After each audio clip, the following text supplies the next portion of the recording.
बिस्मिल्लाहिर्रहमानिर्रहीम। अस्सलाम वालेकुम नाज़रीन, आप यूट्यूब चैनल देख रहे हैं। मैं इमरान खान हूँ। अब तक की जो अहम चीज़ें हैं वो मैं आपके साथ शेयर करता हूँ। एक तो आज 8 दिन हो गए सानेहा डी चौक को, यानी 8 दिन मुकम्मल हो गए, एक हफ़्ते से ज़्यादा हो गया। पाकिस्तान तहरीक इंसाफ ने कौन से ऐसे काम हैं जो नहीं किए और हुकूमत ने कौन से ऐसे काम हैं जो कर दिए हैं।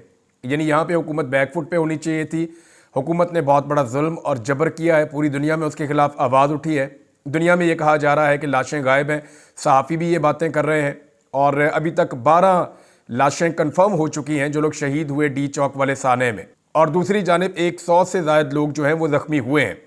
अब इसमें पाकिस्तान तहरीक इंसाफ ने चंद बुनियादी चीज़ें जो करनी थी वो अभी तक नहीं कर पाई। एक हफ़्ता गुजर गया है, हमारा काम है वो चीज़ें आपके सामने रख देना। नंबर 1, CCTV फुटेज अभी तक महफूज नहीं हो सकी और ना इस हवाले से कोई कार्रवाई करवाई जा सकी है। नंबर 2, आलमी इदारों इंसानी हकूक़ की तंजीमों को अभी तक खतूत नहीं लिखे गए। नंबर 3, अंग्रेज़ी ज़ुबान में कोई प्रेस कॉन्फ्रेंस करके आलमी मीडिया को मुखातिब नहीं किया गया। नंबर 4, FIR की दरख्वास्त अभी तक सामने नहीं आ सकी कि पाकिस्तान तहरीक इंसाफ इमरान खान साहब की हदायत के बावजूद क्या कोई FIR करवाने का इरादा रखती है और उसका मतन क्या होगा। इमरान खान साहब ने कहा कि वज़ीर आज़म और वज़ीर दाखिला के खिलाफ FIR मैं करवाऊंगा, लेकिन अभी तक कोई ऐसी तहरीर या FIR सामने नहीं आ सकी। नंबर 5, ज़ख्मियों के इंटरव्यूज़ शुरू नहीं हो सके और जब ज़ख्म भर जाएंगे ज़ख्मियों के, क्योंकि एक हफ़्ता 8 दिन गुजर गए हैं और चंद दिनों के बाद जब ये ज़ख्म बेहतर होना शुरू हो जाएंगे तो फिर उसके बाद उन इंटरव्यूज़ की वो अहमियत नहीं रहेगी और कोई फिर मानेगा भी नहीं। नंबर 6, अदालतों से रुजू नहीं किया जा सका। यानी अगर आप जाते हैं CCTV फुटेज मांगने या आप FIR करवाने जाते हैं और आपका ये काम नहीं होता तो फिर आपको अदालत से रुजू करना पड़ता है, ये काम भी नहीं किया जा सका। नंबर 7, शोहदा के ख़ानदानों को अभी तक मुकम्मल इंटरव्यूज़ उनके नहीं हो पाए, हालांकि अब तक ये हो जाने चाहिए थे। नंबर 8, तमाम शोहदा की फैमिलीज़ को इकट्ठा करना चाहिए था। पेशावर के अंदर उनको इकट्ठा करते, एक प्रोग्राम करते, उनसे बातचीत करते और उनको जो 1-1 करोड़ रुपया देना वो भी दिया जाता उनको वहाँ पे, लेकिन ये भी काम अभी तक नहीं हुआ। 8 दिन गुजर गए। नंबर 9, हत्ता कि इमरान खान साहब ने अपने ट्विटर अकाउंट से जो बयानिया रखा, यानी इमरान खान साहब के ट्विटर अकाउंट से लगातार 2 दिन जो खबर शेयर हुई है, जो इमरान खान साहब का स्टेटमेंट शेयर हुआ है, उसकी इंटेंसिटी कुछ और है। इमरान खान साहब बात कुछ और कर रहे हैं, लेकिन पाकिस्तान तहरीक इंसाफ की क़यादत उसके नज़दीक भी नहीं है। यानी ऐसा लगता है कि इमरान खान साहब के ट्विटर से जो बयानिया है वो किसी और तरह का है, जबकि पाकिस्तान तहरीक इंसाफ की जो क़यादत का बयानिया है वो किसी और तरह का है। और इमरान खान साहब की बहन जो बात कर रही हैं वो मैच करती है उस बात से जो इमरान खान साहब के ट्विटर अकाउंट से आ रही है। नंबर 10, डाटा की मुकम्मल फराहमी में अभी तक पाकिस्तान तहरीक इंसाफ सुस्त रवि का शिकार है। नंबर 11, ये जो लापता अफराद का मामला है, ये वो मामला है जो अगर कोई लाशें गायब हुई हैं खुदा न खास्ता तो उस मामले को हल कर सकता है। पाकिस्तान तहरीक इंसाफ अभी तक नहीं बता पाई 8 दिन गुजरने के बावजूद कि उनके कितने बंदे लापता हैं। देखिए, उनके वकला काम कर रहे हैं, उन्हें पता होना चाहिए कि हमारे इतने बंदे गिरफ्तार हुए हैं। पाकिस्तान तहरीक इंसाफ से डाटा इकट्ठा करें कि जनाब टोटल लापता कितने हैं, उनमें से ये बंदे गिरफ्तार हैं, बाकी बंदे अभी तक कुछ पता नहीं चल रहा कहाँ गए, क्या उन्हें मार दिया गया या गायब कर दिया गया या वो गायब हो गए। इस बारे में कोई इतला पाकिस्तान तहरीक इंसाफ अभी तक नहीं दे सकी कि उनके बंदे लापता कितने हैं।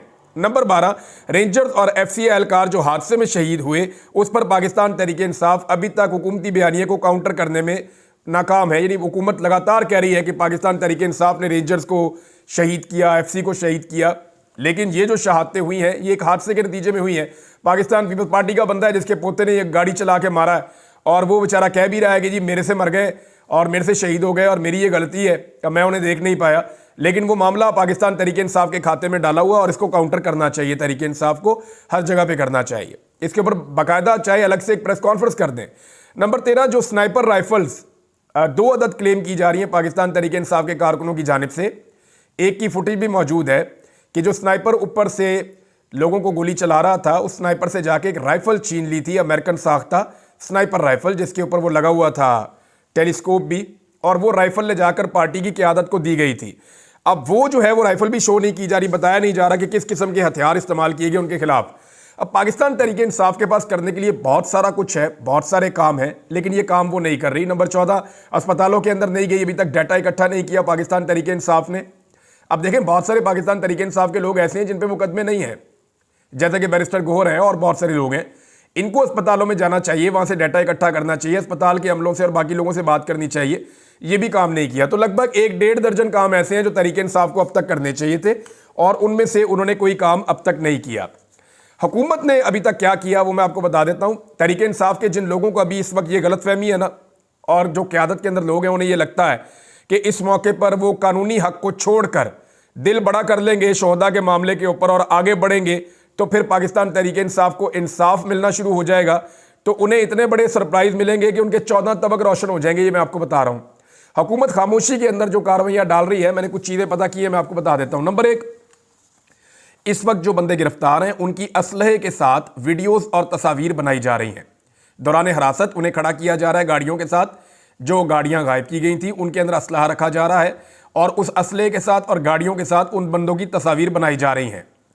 नंबर 2, जो गिरफ्तार बंदे हैं उनको जबरन रोजाना की बुनियाद के ऊपर गवाहियों के लिए तैयार किया जा रहा है और उनसे बयानात रिकॉर्ड करवाए जा रहे हैं। नंबर 3, तहरीक इंसाफ में अंदरूनी लड़ाइयों को हुकूमत हवा दे रही है और तमाम टॉक शोज और तमाम चीज़ें इन चीज़ों पर करवाई जा रही है। नंबर 4, दहशतगर्दी और रियासत पर हमले जैसे संगीन मुकदमात पाकिस्तान तहरीक इंसाफ पर लगातार बनाकर उनकी फाइलें तैयार की जा रही हैं। नंबर 5, तहरीक इंसाफ के खिलाफ करारदादें आ रही हैं और एक बयानिए पे काम हो रहा है कि ये दहशतगर्द जमात है, कोई सियासी लोग नहीं है। नंबर 6, तवज्जो हटाने के लिए नॉन इशूज़ को इशू बनाया जा रहा है कि 26 नवंबर की रात जो भी हुआ उसके ऊपर तवज्जो ना रहे। नंबर 7 ये है कि लाशों का लगातार मजाक उड़ाया जा रहा है, इस पर कॉलम लिखवाए जा रहे हैं। जैसे कि अभी एक कॉलम आया था सुहेल बड़ाइश साहब का, सीनियर जर्नलिस्ट है लेकिन उन्होंने लाशों का मजाक उड़ाया। मैं हैरान हो रहा था। और कल जब PMLN के लोग प्रेस कॉन्फ्रेंस कर रहे थे तो मैं साथ में खड़ा हुआ देख रहा था। अच्छा, होता यह कि जब प्रेस कॉन्फ्रेंस करती है ना कोई पॉलिटिकल पार्टी, तो जर्नलिस्ट हमेशा उनके सामने खड़े होते हैं, ऐसा ही होता है। लेकिन यहां मैं बड़ी अजीब चीज़ ये देखता हूं कि एक पॉलिटिकल पार्टी प्रेस कॉन्फ्रेंस करती है तो जर्नलिस्ट उनके साथ खड़े हो जाते हैं। ये PMLN में ये रवाज है। पहले मुझे बड़ी अच्छी तरह याद है, ये मुश्ताक बिनाज साहब खड़े होते थे, फिर वो बहरूपिया बन के उन्होंने इलेक्शन भी लड़ दिया और उधर को चले गए। और बहुत सारे लोग हैं बाद में वो ओहदे भी ले लेते हैं, जैसे अफसार आलम है, फहाद हुसैन है। अब सुहेल बड़ाइश साहब जो है वो आप देखें इनके साथ खड़े होकर सारे ला रहे थे। वो PTI को गालियां दे रहे हैं, नून लीग के बंदे, और ये सुहेल बड़ाइश साहब सारे ला रहे हैं ऐसे करके। और आज ही कॉलम लिख दिया और लाशों का मजाक उड़ा दिया और इमरान खान साहब को डोंकी राजा के नाम से मुखातिब किया और उनकी एहलिया को जादूगरनी और पता नहीं मुअक्कलात और क्या कुछ उन्होंने लिख दिया कॉलम के अंदर। तो ये जनाब सुहेल बड़ाइश साहब लाशों का मजाक उड़ा रहे हैं ताकि जुल्म पर पर्दा डालने की, मट्टी डालने की कोशिश की जा सके। नंबर 8, जो आवाज़ें हकाइक बयान करती हैं उन्हें लगातार दबाव में लिया जा रहा है। नंबर 9 ये है कि सोशल मीडिया के ऊपर एक क्रैकडाउन बहुत बड़े पैमाने पर शुरू होने जा रहा है और नए कवानीन की आड़ में एक बड़ी कार्रवाई आप आने वाले दिनों में देखेंगे। तो हुकूमत ने अपना पूरा बयानिया भी तैयार किया, अपना पूरा ट्रैप भी तैयार किया। गलत, जुल्म, जबर, फस्तायत और जुर्म करने के बावजूद हुकूमत ने अपना घेरा तंग कर लिया, जबकि पाकिस्तान तहरीक इंसाफ ने मजलूम होने के बावजूद, और यहां उनके पास मौका था कि वो हुकूमत को जकड़ लेते, लेकिन पाकिस्तान तहरीक इंसाफ ने अभी तक किसी किस्म की कोई ऐसी कार्रवाई नहीं की जिससे ये नजर आ रहा हो कि वो इंसाफ लेने में संजीदा है। जो क़यादत बाहर मौजूद है उसके हवाले से मैं बात कर रहा हूं। स्टेटमेंट तो इनके बहुत आते हैं लेकिन प्रैक्टिकली ग्राउंड पे अभी तक कुछ नहीं हुआ और 8 दिन गुजर गए हैं। ये 8 घंटे का काम नहीं था टोटल, और 8 दिन गुजर गए हैं। यानी सानिया मॉडल टाउन जब हुआ था तो वो इतनी सी जमात थी, एक ही जगह पे उनका दफ्तर था, लेकिन वहीं बैठ के उन्होंने अपना पूरा कार्रवाई की और उन्होंने नून लीग की वह हुकूमत थी, तोती बोलता था उनका, सारी पुलिस, सारा निज़ाम उनका था, लेकिन उन्होंने अपनी FIR जमा करवाई। वो अदालत में गए, उन्होंने एक एक दरवाज़ा खटखटाया और बांध लिया और अपनी FIR करवाई फिर उसके बाद उन्होंने निज़ाम के खिलाफ। लेकिन पाकिस्तान तहरीक इंसाफ ने अभी तक ये चीज़ें नहीं की। अच्छा, अब बैरिस्टर गौर साहब ने एक दफ़ा फिर बयान दिया। एक तो मैं आपको ये बताऊं कि एक अजीब चीज़ चल रही है। इमरान खान साहब अपनी अहलिया को और अपनी बहनों को चीज़ें बताने के लिए इसलिए मजबूर हैं कि वो अपनी पार्टी पे उस तरह भरोसा नहीं कर सकते। पार्टी जो है वो बाहर आके जो बातें करती है उससे मुख्तलिफ बातें बाहर आकर अलीमा खान और बुशरा बीबी बताते हैं। यानी जो बातें इमरान खान साहब की फैमिली बताती है वो कुछ और होती हैं, जो पार्टी बताती है वो कुछ और होती हैं। लेकिन अजीब बात यह है कि जो सहाफ़ी इमरान खान साहब को मिलने का जिन्हें मौका मिलता है जेल में दौरान समाअत, उन सहाफ़ियों की जो रिपोर्टिंग होती है वो कभी भी पार्टी के करीब नहीं होती, वो ज़्यादातर करीब होती है इमरान खान साहब की फैमिली के। इसका मतलब यह है कि इमरान खान साहब की फैमिली ज़्यादा चीज़ें बाहर आकर बताती है जो इमरान खान साहब कहते हैं, लेकिन जो इमरान खान साहब की पार्टी है वो सेंसर्ड मालूमात बाद औक़ात बाहर लेकर आती है। बाद औक़ात बड़े खुलकर भी बात करते हैं लोग, ऐसा नहीं है कि सारे लोग इस रास्ते पे चल रहे हो, कुछ लोग बड़ा खुलकर भी इसके बारे में बात करते हैं। अब यहाँ पे 2 स्टेटमेंट है, मैं आपके सामने रख देता हूँ। एक तो बैरिस्टर गौहर का स्टेटमेंट है। बैरिस्टर गौहर ने साफ कहा कि जी अलीमा खान का कोई ताल्लुक़ नहीं है जनाब पार्टी के साथ। ये बैरिस्टर गौहर साहब का स्टेटमेंट आया और ये इन्होंने एबटाबाद में मीडिया से गुफ्तगू करते हुए उन्होंने कहा कि बुशरा बीबी इस वक्त पेशावर में मौजूद हैं। अली अमीन गंडापुर सूबे के वसाइल इस्तेमाल नहीं करते। और बैरिस्टर गौर ने कहा कि इमरान खान की बहन अलीमा खान का पार्टी से कोई ताल्लुक नहीं है। तो वो तो इमरान खान की बीवी का भी कोई ताल्लुक नहीं है, पार्टी की सरबराही उनके पास तो नहीं है, ना उनकी बहन के पास है। लेकिन देखें, जब भी कभी इमरान खान साहब के ऊपर प्रॉब्लम आ रही है तो बतौर बहन और बतौर बीवी तो बाहर निकल के वो एहतजाज कर सकते हैं, और वो करते हैं। और जो पैगामात इमरान खान साहब उन्हें देते हैं वो बाहर आके सुना देते हैं। जब पार्टी ठीक पैगामात नहीं सुनाती तो फिर वो अपनी फैमिली को इस्तेमाल करते हैं इमरान खान साहब। अगर ये फैमिली बीच में ना होती तो मामला क्या होता, कोई नहीं जानता। लेकिन इसमें यह है कि एक तो बैरिस्टर गौर साहब का ये स्टेटमेंट है, ये वो क्यों दे रहे हैं, उन्हें क्यों देना पड़ रहा है। दूसरी जानिब एक स्टेटमेंट है अलीमा खान का, इसको अगर मैं पढ़ता हूं तो मुझे कुछ बातें समझ आती हैं। अलीमा खान साहिबा ने वॉइस ऑफ अमेरिका से गुफ्तगू करते हुए कहा कि अक्सर सुनते हैं बुशरा बीबी या अलीमा खान पार्टी की क़यादत ले रही हैं। ये बातें ये खुद फैलाते हैं क्योंकि वो माइनस इमरान खान की बात कर रहे हैं। ऐसा बिल्कुल नहीं होगा, एक ही लीडर है, वो बानी पीटीआई इमरान खान है। पीटीआई की क़यादत से राब्ते के हवाले से सवाल पर उन्होंने बताया कि पार्टी में से कोई भी हमारे राब्ते में नहीं होता। जब पार्टी रहनुमाओं को हिरासत में लिया गया था उस रोज़ सलमान अकरम राजा ने इमरान खान को पैगाम भेजने का कहा था। बुशरा बीबी से मुताल्लिक इमरान खान की हमशीरा ने कहा कि इमरान खान ने बुशरा बीबी को एहतजाज से मुताल्लिक कोई हदायत नहीं दी थी क्योंकि वो 2 हफ्ते पहले से बीमारी के बायस तारीख पर नहीं आ रही थी। उन्होंने मिशाल यूसुफजई के डी चौक के हवाले से बयान को झूठा करार दिया। ये तो आ गया जी उनका स्टेटमेंट। लेकिन साथ ही साथ एक खबर और भी है, और वो भी चल रही है कि इमरान खान साहब ने अपनी बहनों से कहा कि बुशरा बीबी को बुलवाएं, मेरी उनसे मुलाकात करवाएं। और बुशरा बीबी का यह दावा है कि जब उनकी लास्ट इमरान खान साहब से मुलाकात हुई थी तो उनके पास पूरा प्लान था कि डी चौक पर एहतजाज कैसे करना है। और इमरान खान साहब ने डी चौक पर एहतजाज का फैसला 2 हफ्ते पहले कर लिया हुआ था, जब बुशरा बीबी की मुलाकात इमरान खान साहब से हो चुकी थी। तो नादरीन, ये चीज़ें हैं। एक तरफ माइनस इमरान खान की बात करते हैं लोग, जिसको जुटला रही हैं इमरान खान साहब की बहन, और दूसरी तरफ जो है वो उनकी बहन और उनकी बीवी को इमरान खान साहब की टारगेट किया जाता है और मखसूस लोग टारगेट करते हैं। अब एक चीज़ जो है ना वो दूसरी तरफ भी चल रही है, वो ये है कि इस वक्त एस्टेब्लिशमेंट ने इस चीज़ को बड़ा माइंड किया है कि हुकूमत ने ज़रा सा भी बोझ नहीं उठाया। यानी ये जो शहबाज शरीफ साहब ने हरकत की है ना कि डी चौक पर जो कार्रवाई हुई उस पर आर्मी चीफ का फ़ौरन शुक्रिया अदा करके उनकी तारीफ़ कर दी। ये सीधी सीधी एक चार्जशीट है जो वज़ीर आज़म ने अपने गले से उतार कर मिलिट्री एस्टेब्लिशमेंट के गले में पहनाने की कोशिश की है। और इसके ऊपर जो है वो वहाँ एक बेचैनी है, और उन्हें इस बात का अंदाज़ा हो गया कि जिनके लिए हमने इतनी मुखालफत ली पाकिस्तान में, और जिनके लिए इतना सारा कुछ किया, जिनके लिए इतना हद से आगे तक बढ़े, वो लोग इस काबिल भी नहीं है कि ज़रा सा बोझ उठा सकें। यानी एस्टेब्लिशमेंट ने बड़ा बोझ उठाया इस पीडीएम की हुकूमत के लिए, ख़ास तौर पे पीएमएल-एन के लिए। लेकिन जैसे ही डी चौक पे बंदे मरे हैं, पीएमएल-एन ने वो बोझ उठाकर एस्टेब्लिशमेंट के कंधों पे डाल दिया है। और अब कुछ बड़े अजीब अजीब काम हो रहे हैं। जो एस्टेब्लिशमेंट के नुमाइंदगान हैं जो टेलीविज़न चैनल्स पे या सोशल मीडिया पे आते हैं, वो अब अपने स्टेटमेंट देना शुरू हो गए हैं। यहाँ एक डिवीज़न अब नज़र आ रही है। थोड़े दिन पहले जो लोग एस्टेब्लिशमेंट और पीएमएल-एन को एक साथ रिप्रेजेंट कर रहे थे, वो अब अलग अलग होते हुए दिखाई दे रहे हैं। यानी अब नून लीग के नुमाइंदगान आपको अलग दिखाई दे रहे हैं। जैसे अफसार आलम है, उन्होंने अचानक कहना शुरू कर दिया कि बुशरा बीबी को हीरो बनाया जा रहा है, उनको लीडर बनाया जा रहा है। लेकिन अचानक गोली चली तो साथ ही उनका मौक़िफ़ बदल गया कि नहीं, उन ठीक हो गया काम। तो यहाँ पे ना अपना अपना मौक़िफ़ अब अलग होना शुरू हो गया है। कुछ रिटायर फौजी अफसरान वो भी मैदान में उतारे गए हैं, और फैसल वाडा साहब हैं वो भी मैदान में उतारे गए हैं, कुछ और लोग हैं वो भी उतारे गए। वो ये कह रहे हैं कि इस्लामाबाद में जो कुछ हुआ ये हुकूमत ने किया, एस्टेब्लिशमेंट का इससे कुछ लेना देना नहीं है। बल्कि जनरल लोधी साहब ने तो ये भी मुतालबा कर दिया कि DGISPR से कि वो इसके ऊपर बयान दें कि इदारा इसमें मुलविस नहीं है। लेकिन अभी तक खामोशी है। अब ये जो बयानियाँ फैलाया जा रहा है रिटायर फौजी अफसरान की जानिब से कि जनाब ये जो डी चौक में हुआ इसका फ़ौज से या मिलिट्री एस्टेब्लिशमेंट से लेना देना कुछ नहीं है, ये हुकूमत का काम था, ये हुकूमत ने किया। और ऑब्वियसली हुकूमत जो है वो फ़ौज के ऊपर होती है। हुकूमत ही फ़ौज को आइन के मुताबिक बुलाती है, उनकी ड्यूटी लगाती है। हुकूमत ये ऑर्डर दे सकती है कि ये करना और ये नहीं करना, और हुकूमती अहकामात के बगैर जो है वो इतना बड़ा कत्लेआम हो भी नहीं सकता। तो इमरान खान साहब ने ठीक किया कि 2 बंदों के ऊपर FIR की जाए, एक शहबाज शरीफ और एक मोहसिन नकवी। अब ये जो FIR 2 लोगों के ऊपर करने का इमरान खान साहब ने फैसला किया है, इस फैसले के ऊपर इंप्लीमेंट पाकिस्तान तहरीक इंसाफ अभी तक नहीं कर पा रही। लेकिन ये दुरुस्त नुक्ता है, क्योंकि अगर ये लोग फंसेंगे तो ये बताएंगे कि इन्होंने ये क्यों किया और इसके पीछे पूरा गेम क्या था। तो अब बंदे तो वहां पे शहीद हो गए, 12 की तो लाशें भी मिल गई, बहुत सारे लापता हैं, अभी नहीं पता वो कहां गए, जिंदा हैं मुर्दा हैं, क्या हुआ उनके साथ।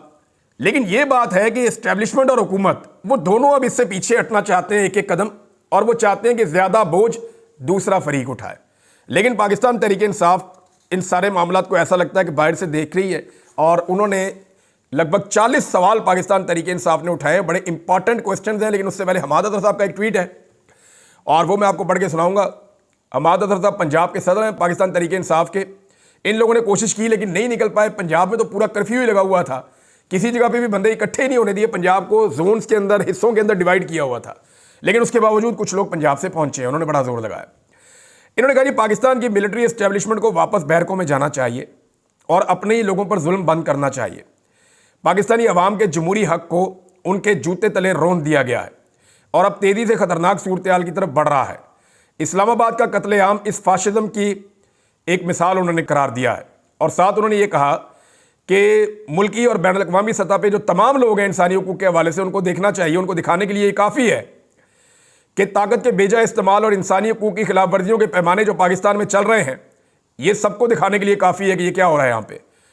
ये बकवास फौरन बंद करें और पाकिस्तानी अवाम के साथ खड़े हों। ये जनाब हमाद अजहर साहब का स्टेटमेंट है। जबकि पाकिस्तान तहरीक इंसाफ ने 40 सवालात उठाए, बड़े चुभते हुए तल्ख सवालात। पहला सवाल यह है उनका कि गोली क्यों चलाई। दूसरा सवाल है इस्लामाबाद में कत्लेआम क्यों किया। तीसरा सवाल है नौजवानों को अगवा क्यों किया। 4 सहाफियों को जबरी गुमशुदा क्यों किया। 5 इमरान खान के गिरबान पर हाथ क्यों डाला।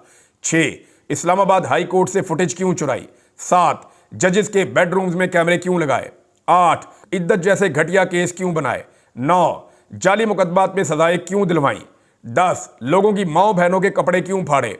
11 घरों की चादर चारदीवारी क्यों फैलांगी। 12 अरशद शरीफ को बेदर्दी से कत्ल क्यों किया। 13 आइन के तहत पंजाब KPK में 90 रोज में इलेक्शन क्यों नहीं करवाए। 14 बल्ले का निशान क्यों छीना। 15 8 फरवरी को अवामी मैंडेट पर डाका क्यों डाला। 16 इमरान खान की कैद तन्हाई में उसको क्यों रखा। 17 26वीं तरमीम के लिए MNAs को अगवा क्यों किया।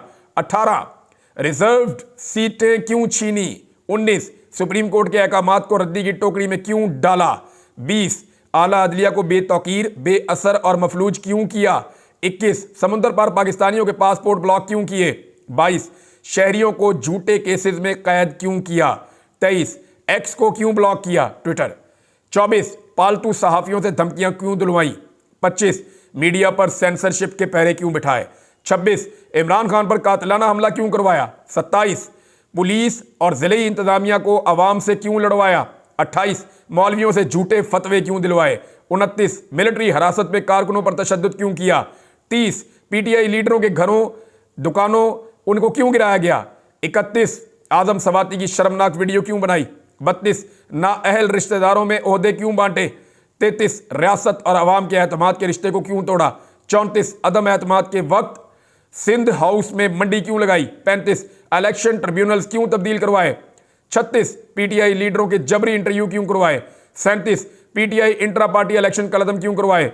38 PTI मरकजी दफ्तर को ताले क्यों लगवाए। 39 KPK हाउस पर यलगार क्यों की। 40 चोरों और डाकुओं को इक्तदार पर क्यों बिठाया। और बेशुमार सवाल है। कौमी असम्बली में हमला करके वहां से बंदे क्यों गिरफ्तार किए, यह भी एक सवाल है। अब पश्तूनों की अंधाधुन जो गिरफ्तारियां हो रही हैं वो क्यों की। इस तरह के लगभग 1000 सवाल होंगे, 40 तो PTI ने पूछे हैं, जो इस निज़ाम को बड़े तल्ख लगेंगे। और यही सवालात पूछने की तो सारे वो लोग सजा भुगतते हैं जो सहाफ़ी ये सवालात उठाते हैं। अब तक के लिए इतने, अपना ख्याल रखिएगा, अपने इस चैनल का भी। अल्लाह हाफ़िज़।